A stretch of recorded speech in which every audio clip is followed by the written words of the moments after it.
In May of last year, I was asked to go and meet in London probably the most charismatic politician I've ever come across in my life.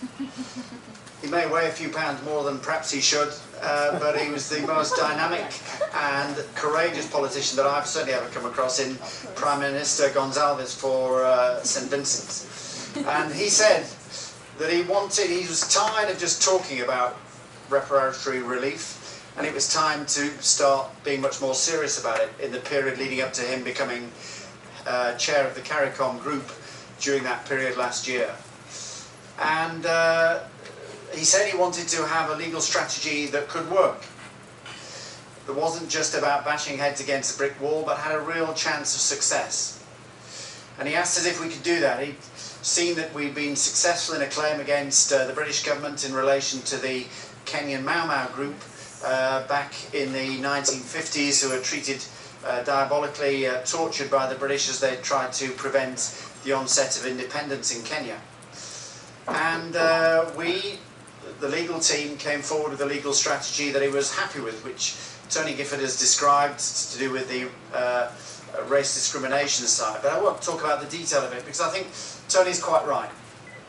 In the end, the crucial issue is not so much the detail legally about what is a strong case and what is not a strong case. The crucial issue here is to give us access into the International Court of Justice in a way that would enable a platform for the wider case to be progressed.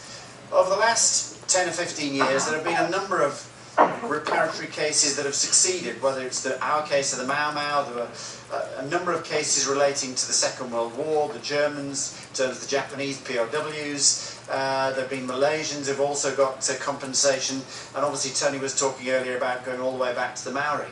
So my view is that we're going through a period of history where people understand that there are some issues that are so significant that limitation periods that in most of our countries are 3, 4, 5 years, they simply cannot apply.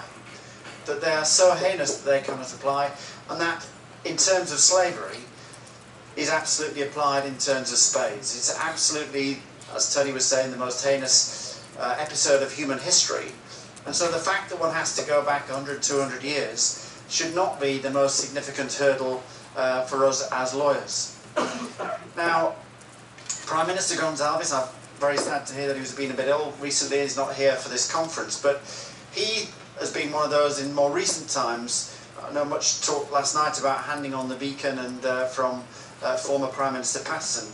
And I felt that Prime Minister Gonzalez had done that very well, that he had been a massive igniting spark in terms of what's gone on, certainly in my very limited role that I've been playing certainly over the last couple of years, that he's been a massive influence. But it's very important that other people are taking up the baton. And obviously we've seen in Hilary Beckles a man who has got massive ability in terms of presenting the case. I was there in May when he was presenting the case to the Prime Ministers in St Vincent, and you could just tell how overwhelmed they were. It wasn't just for the fact he went on for half an hour.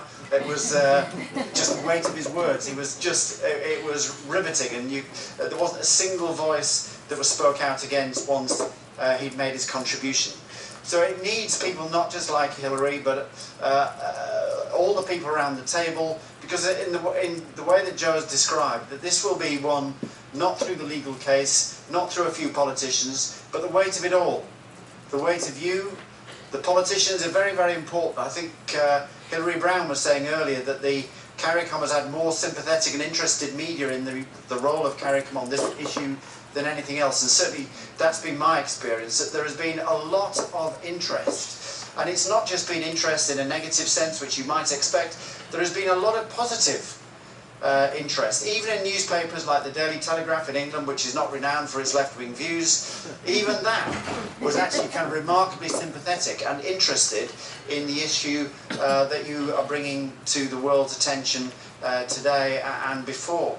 So for myself, I feel that this is a moment where it's an issue that's reached its key stage of life, that I think that perhaps simply in terms of where we are politically around the world, that there is more interest in this issue, that there is more feeling that this perhaps is an issue that is reaching its time, this moment. So we, with the help of people like Tony and Joe and Jonah, are there to try and present the legal case, but it will never win without the support of you guys, the politicians, to make sure that when eventually it goes in front of judges in the International Court, that they can feel that there is the weight of the world behind the claims, and it's not just a few lawyers sitting in front of them. So final issue for me was that I'm totally proud that, of this very minor role that we, the legal team at Leigh and the other barristers surrounding us, we're very keen to work with the other lawyers who are involved from the communities around the table, and I'm absolutely confident that one way or another this will be a battle that we will win. Thank you very much.